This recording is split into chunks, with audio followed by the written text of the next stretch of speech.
कभी कभी ऐसी अंधेरी भूल भुलैया के बारे में सोचने पर रोंगटे खड़े हो जाते हैं। मेरा मतलब है एक ऐसी जगह जहां दीवारें अपनी मर्जी से खिसकती हों। सुनने में ही कितना डरावना लगता है। बिल्कुल। और जहां खामोशी में गूंजती अजीबोगरीब आवाजें इंसान का ही नाम पुकार रही हों।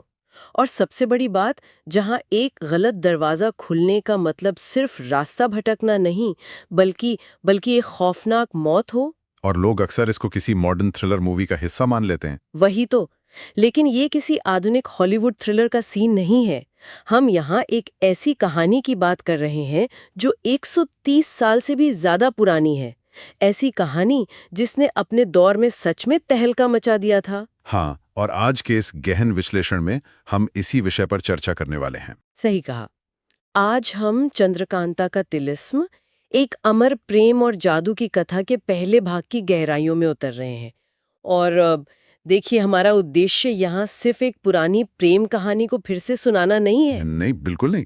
कहानी तो लगभग सभी जानते हैं। हाँ, हम दरअसल उस जटिल राजनीतिक महत्वाकांक्षा, जासूसी के उस डार्क नेटवर्क और उस मनोवैज्ञानिक युद्ध के ताने बाने को डिकोड करने वाले हैं, जो जो आज के किसी भी आधुनिक सस्पेंस कहानी को बहुत पीछे छोड़ देता है। तो चलिए इसको थोड़ा विस्तार से समझते हैं। अगर हम सत्ता, कूटनीति और मनोवैज्ञानिक युद्ध की बात करें, जिसे हम साइकोलॉजिकल वॉरफेयर कहते हैं, तो इसके शुरुआती और सबसे सटीक उदाहरणों की तलाश में ये कथा एक मास्टर क्लास है। वाह, एक मास्टर क्लास! यानी आपको लगता है कि ये सिर्फ जादू टोना नहीं है? बिल्कुल नहीं। देखिए, अक्सर इन पुरानी कहानियों को सिर्फ राजा रानी और जादुई चमत्कारों के चश्मे से देखा जाता है, पर यहाँ मामला एकदम अलग है। उस दौर में जब कोई डिजिटल सर्वेलेंस नहीं था, कोई मॉडर्न टेक नहीं थी, हाँ, ना कोई कैमरा, ना इंटरनेट। वहीं तब दिमाग, धोखे और सूचनाओं के हेर फेर का इस्तेमाल कैसे किया जाता था, ये उसका एक बेहद बारीक और खतरनाक ब्लूप्रिंट है। आज की आधुनिक दुनिया में जिसे हम इंफॉर्मेशन वॉरफेयर कहते हैं ना, उसकी जड़ें इस कथा की संरचना में बहुत गहराई तक पैठी हुई हैं। किसी भी ज्ञान की तलाश करने वाले के लिए ये समझना बहुत जरूरी है। बिल्कुल। और किसी भी बेहतरीन थ्रिलर की तरह इस कहानी का कैनवस भी एक बहुत बड़े राजनीतिक तनाव से तैयार होता है। मैं सोर्स मटेरियल पढ़ रही थी तो देखा कि उत्तर भारत के दो बेहद शक्तिशाली और समृद्ध राज्य हैं। हाँ, विजयगढ़ और नौगढ़। एग्जैक्टली। विजयगढ़ की कमान महाराज जयसिंह के हाथों में है और नौगढ़ के शासक महाराज सुरेंद्र सिंह हैं। दोनों ही राज्य सैन्य और आर्थिक रूप से पूरी तरह संपन्न है। लेकिन दोनों के बीच दुश्मनी भी उतनी ही पुरानी है। हाँ, मतलब एक तरह का कोल्ड वॉर चल रहा है वहाँ। दोनों बस एक दूसरे को खत्म करने की ताक में बैठे हैं। और इस बारूदी ढेर के बीच एंट्री होती है विजयगढ़ की राजकुमारी चंद्रकांता और नौगढ़ के राजकुमार वीरेंद्र सिंह की, जो कि पूरी कहानी का टर्निंग पॉइंट है। बिल्कुल। चंद्रकांता के बारे में कहा जाता है कि वो असाधारण रूप से सुंदर, बहुत ही तेज दिमाग वाली और दयालु है। वहीं दूसरी तरफ वीरेंद्र सिंह युद्ध कला में निपुण है, न्यायप्रिय और एक तेजस्वी राजकुमार है। और ऐसे माहौल में दोनों का मिलना और प्रेम हो जाना ये किसी तूफान से कम नहीं था। हाँ, और उन दोनों राज्यों की पुरानी दुश्मनी के कारण ये प्रेम एक बहुत बड़ा रहस्य बन जाता है। अब देखिए, सतह पर देखने पर मुझे ये एकदम रोमियो और जूलियट जैसी एक और दुखांत प्रेम कहानी लगती है। मतलब दो दुश्मन परिवार और उनके बच्चों का प्यार। हाँ, लेकिन मैं ये सोच रही थी, क्या ये सच में सिर्फ भावनाओं का खेल है या कुछ और भी है इसमें? रोमियो और जूलियट की तुलना दिलचस्प तो है, लेकिन वो एक बहुत ही व्यक्तिगत त्रासदी थी। यहाँ जो बात सबसे ज्यादा आकर्षित करती है वो है प्रेम का एक भू राजनीतिक यानी जियोपॉलिटिकल खतरे के रूप में उभरना। अच्छा, जियोपॉलिटिकल खतरा, वो कैसे? देखिए, विजयगढ़ और नौगढ़ के बीच जो दशकों पुराना कोल्ड वॉर है ना, वो एक बहुत ही नाजुक शक्ति संतुलन पर टिका हुआ है। जब इन दोनों विरोधी राज्यों के उत्तराधिकारी एक दूसरे से जुड़ते हैं तो वो संतुलन पूरी तरह से चरमरा जाता होगा। बिल्कुल, ये प्रेम कोई निजी मामला रह ही नहीं जाता। ये एक ऐसा ट्रिगर पॉइंट बन जाता है जो सत्ताओं को पलट सकता है। सोचिए, अगर इन दोनों का विवाह हो जाता है तो दोनों राज्यों का विलय हो सकता है, या फिर दरबार के भीतर ही बगावत हो सकती है। वही तो। जो लोग इस दुश्मनी के दम पर अपनी सत्ता और अपना प्रभाव बनाए हुए हैं, उनके लिए तो ये प्रेम कहानी एक सीधा कूटनीतिक खतरा है। बाप रे, ये नजरिया तो पूरी कहानी को ही बदल देता है। यानी ये प्रेम उनकी कमजोरी नहीं, बल्कि एक राजनीतिक भूकंप है। एकदम सही शब्द इस्तेमाल किया आपने, राजनीतिक भूकंप। और इस भूकंप का सबसे पहला झटका जिसे महसूस होता है वो है क्रूर सिंह। कहानी का ये हिस्सा मुझे किसी डार्क पॉलिटिकल ड्रामा जैसा लगता है, क्योंकि क्रूर सिंह कोई ऐसा पिता या समाज का ठेकेदार नहीं है जो परंपराओं को बचाना चाहता हो। बिल्कुल नहीं, वो तो विजयगढ़ के दरबार का एक बेहद लालची और कपटी दरबारी है। हाँ, एक उच्च पद पर बैठा महत्वाकांक्षी इंसान। उसकी योजना बहुत स्पष्ट होती है, राजकुमारी चंद्रकांता से विवाह करो और विजयगढ़ की गद्दी पर कब्जा कर लो। पर जब उसे इस गुप्त प्रेम का पता चलता है तो उसकी प्रतिक्रिया सिर्फ ईर्ष्या तक सीमित नहीं रहती। नहीं, वो एक खौफनाक प्रतिज्ञा लेता है।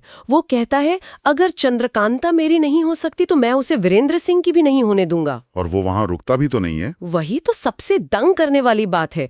वो सीधे विजयगढ़ के सबसे खतरनाक दुश्मन शिवदत्त के पास पहुंच जाता है और उसे विजयगढ़ पर हमला करने का न्योता दे देता है। ये बहुत बड़ा धोखा था अपने ही राज्य के साथ। हाँ, अगर मैं इसको आज के संदर्भ में देखूं ना, तो ये बिल्कुल वैसा है जैसे किसी बड़ी टेक कंपनी का कोई सी लेवल एग्जीक्यूटिव हो। जिसे सीईओ की कुर्सी ना मिली हो। एग्जैक्टली।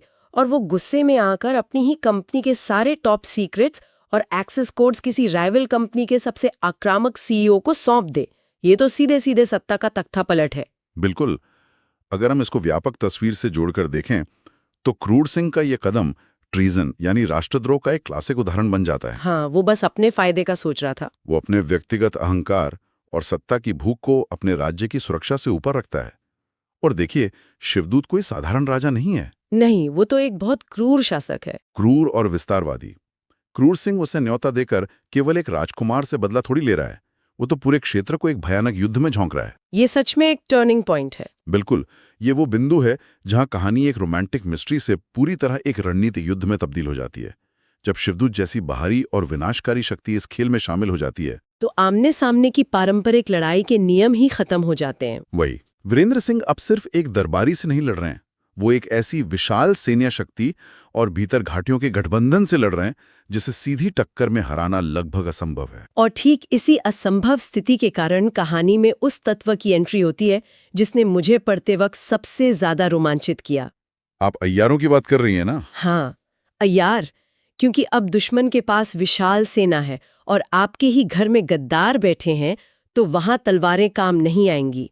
आपको एक अलग तरह के युद्ध की जरूरत है। बिल्कुल, जहां दिमाग का ज्यादा इस्तेमाल हो। वही। और राजकुमार वीरेंद्र सिंह के पास दो बेहद खास लोग हैं, तेज सिंह और देवी सिंह। ये अय्यार हैं। और हाँ, दूसरी तरफ क्रूर सिंह और शिवदूत के पास भी अपने अय्यार हैं। दोनों तरफ बराबर की टक्कर है इस मामले में। अब देखिए, जब हम अय्यारों के बारे में सुनते हैं कि वो जासूसी करते हैं, भेष बदलते हैं, तो मेरे दिमाग में ना सीधे मिशन इम्पॉसिबल के हाई टेक अंडरकवर एजेंट्स की छवि बनती है। अच्छा, मॉडर्न एजेंट्स जैसी? हाँ, या फिर निंजा वॉरियर्स जैसी।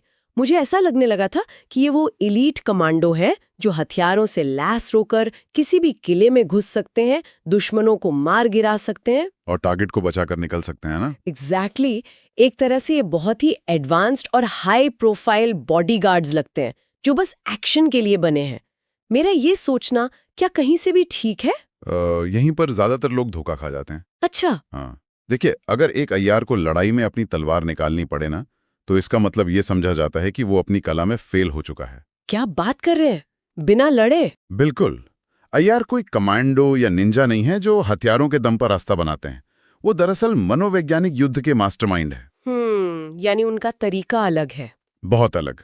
उनका सबसे बड़ा हथियार कोई धातु का ब्लेड या तलवार नहीं है, बल्कि इन्फॉर्मेशन, और उससे भी बढ़कर मिस इन्फॉर्मेशन है। मिस इन्फॉर्मेशन यानी वो सिर्फ जानकारी इकट्ठा नहीं करते, वो गलत जानकारी फैलाते भी हैं। एकदम। भेष बदलना सिर्फ कोई जादुई चाल नहीं होती, ये एक बहुत ही जटिल प्रक्रिया है। एक अय्यार केवल दुश्मन के कपड़े नहीं पहनता, वो उसकी चाल ढाल, उसकी आवाज, उसके सोचने के तरीके, यहां तक कि उसकी यादों की भी नकल करता है। बाप रे, ये तो बहुत डिटेल्ड काम है। कल्पना कीजिए, शिवदूत के खेमे में तेज सिंह उनके ही किसी भरोसेमंद सेनापति का भेष धारकर घुस जाते हैं। और किसी को शक भी नहीं होता? बिल्कुल। और वो वहां जाकर किसी को मारते नहीं है, बल्कि राजा के कान में ये अफवाह डाल देते हैं कि उनका दूसरा सेनापति गद्दारी कर रहा है। वाह, इससे क्या होगा? दुश्मन की सेना आपस में ही लड़कर खत्म हो जाएगी। वही तो इनका सबसे बड़ा हथियार है। अय्यारों के बीच का युद्ध पूरी तरह से शतरंज के एक ऐसे खेल की तरह है जहां मोहरे दिखाई ही नहीं देते। अगर क्रूर सिंह के अय्यार कोई भ्रम पैदा करते हैं तो वीरेंद्र सिंह के अय्यार उस भ्रम के भीतर एक और भ्रम रच देते होंगे। बिल्कुल सही कहा। ये शारीरिक ताकत पर बौद्धिक चालाकी की सबसे बड़ी जीत है। वो इस कहानी की कोई साइड कैरेक्टर नहीं है, दरअसल वही इस पूरी कूटनीतिक विसात को चला रहे हैं। ये तो सच में दिमाग को झकझोर देने वाला है। मतलब वो दुश्मन के दिमाग को ही अपनी रणभूमि बना लेते हैं। एकदम सही। लेकिन इन बेहतरीन रणनीतिकारों और मास्टरमाइंड्स की ना एक सबसे बड़ी और खौफनाक परीक्षा तब शुरू होती है जब कहानी अपने सबसे डार्क हिस्से में प्रवेश करती है। मेरा मतलब है तिलिस्म। हाँ, तिलिस्म कहानी का सबसे रहस्यमयी हिस्सा। बिल्कुल, क्योंकि आखिरकार क्रूर सिंह और शिवदत्त की साजिश अपना काम कर जाती है। चंद्रकांता का अपहरण हो जाता है और उसे एक ऐसी जगह कैद कर दिया जाता है जिसका सिर्फ नाम सुनकर ही लोगों की रूह कांप जाती है। और वही जगह है तिलिस्म। हाँ, जब वीरेंद्र सिंह को इस बात का पता चलता है तो वो एक भयानक संकल्प लेते हैं कि चाहे किसी भी तिलिस्म को तोड़ना पड़े, मैं चंद्रकांता को बचाकर ही रहूंगा। जो कि एक बहुत बड़ा वादा था उस जगह की खतरनाक सच्चाई को देखते हुए। बिल्कुल। अब देखिए, तिलिस्म को जिस तरह से सोर्स मटेरियल में वर्णित किया गया है ना, गुप्त दरवाजे, अचानक खुल जाने वाले फर्श, भूल भुलैया, दीवारों से निकलते तीर और हर कदम पर मौत का जाल। हाँ, तो ये पढ़कर मुझे एक बहुत ही खतरनाक एस्केप रूम की याद आती है। एस्केप रूम, वही जो आजकल मॉडर्न सिटीज में होते हैं। हाँ, वही। लेकिन ये कोई ऐसा एस्केप रूम नहीं है जहाँ दोस्त मजे के लिए पहेलियां सुलझाते हैं। ये एक ऐसा एस्केप रूम लगता है जिसे किसी बहुत ही विकृत और साइकोपैथ इंसान ने डिजाइन किया हो, जहाँ अगर आपने गलत सुराग चुना तो खेल हमेशा के लिए खत्म। हमेशा के लिए। लेकिन मेरा एक सवाल था इस बारे में, तिलिस्म आखिर काम कैसे करता है? क्या ये सच में किसी पारप्राकृतिक जादू या टोने टोटके से बना है, या इसके पीछे कोई गहरा विज्ञान है? ये एक बहुत ही महत्वपूर्ण सवाल है। देखिए, तिलिस्म को सिर्फ एक जादुई किले के रूप में देखना ना, इसकी वास्तुकला और इसके पीछे के खौफनाक विज्ञान के साथ नाइंसाफी होगी। अच्छा, यानी जादू से ज्यादा विज्ञान है? बिल्कुल। तिलिस्म ईंट, पत्थर और लोहे से बनी कोई साधारण जेल थोड़ी है। ये एक आर्किटेक्चरल नाइटमेयर है जिसे पूरी तरह से घुसपैठिए को मानसिक रूप से तोड़ने के लिए डिजाइन किया गया है। मानसिक रूप से तोड़ने के लिए? हाँ, इसका प्राथमिक उद्देश्य व्यक्ति को शारीरिक रूप से मारना नहीं है, बल्कि उसे पागल कर देना है। पागल कर देना, यानी वो शरीर से पहले दिमाग को निशाना बनाते हैं। एकदम। तिलिस्म मानव मनोविज्ञान की सबसे गहरी कमजोरियों पर वार करता है। डर, अकेलापन और पैरानोया, यानी हर पल किसी खतरे की आशंका होना। बाप रे, ये तो बहुत डार्क है। इसके मैकेनिज्म को समझिए। एक इंसान जब तिलिस्म में घुसता है तो उसके सारे सेंसेस यानी इंद्रियों को भटका दिया जाता है। सोचिए, एक ऐसा गलियारा जो घुप अंधेरे में डूबा हो और अचानक वहां इतनी तेज रोशनी हो जाए कि इंसान अंधा महसूस करने लगे। उससे तो कोई भी पैनिक कर जाएगा। बिल्कुल। या फिर ऐसी भूल भुलैया जहां के रास्ते जियोमेट्रिकली यानी ज्यामितीय रूप से लगातार बदलते रहते हों। तो इंसान ये तय ही नहीं कर पाएगा कि वो आगे जा रहा है या पीछे। ठीक कहा। और जब ऐसा होता है ना, तो इंसान का दिमाग वास्तविकता पर अपनी पकड़ खोने लगता है। खामोशी के बीच अचानक किसी के रोने की आवाज आना या किसी खूंखार जानवर के गुर्राने की आवाज, ये सब सेंसरी ओवरलोड और सेंसरी डेप्रीवेशन का खेल है। इंसान पूरी तरह एग्जॉस्ट हो जाता होगा। वही तो मकसद है। जब एक इंसान लगातार इस तनाव में रहता है कि उसका अगला कदम उसकी जान ले लेगा, तो उसका नर्वस सिस्टम धीरे धीरे कोलैप्स कर जाता है। और जब दिमाग घुटने टेक देता है तो इंसान का शरीर अपने आप हार मान लेता है। इसीलिए मेरा मानना है कि तिलिस्म उस दौर की एडवांस्ड इंजीनियरिंग, वास्तुकला और मानव मनोविज्ञान की गहरी समझ का एक ऐसा घटक मिश्रण है जिसका सामना करना किसी भी इंसान के लिए सर्वाइवल की सबसे क्रूर परीक्षा है। ये विवरण तो सच में रोंगटे खड़े कर देने वाला है। ये किसी भी तिलिस्म को एक फैंटेसी एलिमेंट से निकालकर एक साइकोलॉजिकल टॉर्चर चैम्बर में बदल देता है। ये समझना अपने आप में बहुत अद्भुत है कि कैसे वास्तुकला का इस्तेमाल किसी इंसान के दिमाग को हैक करने के लिए किया जा सकता है। बिल्कुल, और यही इस कथा की सबसे बड़ी खासियत है। हाँ, अगर हम आज की इस पूरी चर्चा को समेटें तो एक बात तो बिल्कुल साफ हो जाती है, चंद्रकांता का ये पहला भाग सिर्फ एक संकट में फंसी राजकुमारी को बचाने की कोई सीधी साधी दास्तान नहीं है। नहीं, ये एक बहुत ही डार्क और कॉम्प्लेक्स महाकाव्य है। हाँ, ये हमें दिखाता है कि कैसे सत्ता की अंधी भूख एक इंसान को अपने ही राज्य के खिलाफ गद्दारी करने पर मजबूर कर सकती है, ठीक जैसे क्रूर सिंह ने किया। और अय्यारी के रूप में ये हमें जासूसी और इंफॉर्मेशन वॉरफेयर का वो रूप दिखाता है जहां सबसे बड़ी लड़ाई मैदान में नहीं बल्कि दुश्मन के दिमाग में लड़ी जाती है। वही तो। और अंत में तिलिस्म के रूप में ये हमें इंजीनियरिंग और मनोविज्ञान की उस डरावनी सीमा तक ले जाता है जहां इंसान अपने ही डर का शिकार हो जाता है। ये सच में सिर्फ एक कहानी नहीं है, बल्कि इंसान की महत्वाकांक्षा, उसकी चालाकी और उसके संकल्प का एक बेहद गहरा अध्ययन है। बिल्कुल सही कहा। और इस पूरे विश्लेषण के बाद एक ऐसा विचार है जो इस सोर्स की गहराइयों से निकलकर सामने आता है। वो क्या है? ये एक ऐसा सवाल है जो सीधे तौर पर भले ही पन्नों पर ना लिखा हो, लेकिन इस पूरी दुनिया की नींव में बसा है। जरा इस पर विचार कीजिए। हाँ, बताइए। जिस दुनिया में अय्यार हर पल अपना भेष बदल सकते हैं, जहां सबसे करीबी दोस्त और सबसे खतरनाक दुश्मन के बीच का फर्क सिर्फ एक नकाब का हो, और जहां तिलिस्म हर कदम पर एक नया खौफनाक भ्रम पैदा कर सकता हो, जहां दीवारें खिसकती हैं और रास्ते हवा में गायब हो जाते हैं, उस दुनिया में राजकुमार वीरेंद्र सिंह को ये कैसे पता चलेगा कि उनकी अपनी ही आंखें उन्हें धोखा नहीं दे रही हैं? बाप रे, ये तो सच में सोचने वाली बात है। क्या ऐसा हो सकता है कि तिलिस्म की सबसे बड़ी और खतरनाक पहेली कोई जादुई दरवाजा या गुप्त रास्ता ना होकर खुद इंसान के दिमाग का वो भ्रम हो जो उसे अपने ही साये से, अपनी ही परछाई से लड़ने पर मजबूर कर दे? जब सब कुछ एक छलावा हो तो भरोसा किस पर किया जाए? क्या वास्तविकता वही है जो हम देखते हैं, या वो जिसे हमारा दिमाग सच मान लेता है? ये एक बेहद रहस्यमय और गहरा विचार है। इसके साथ ही हम आज के इस गहन विश्लेषण को यहीं समाप्त करते हैं।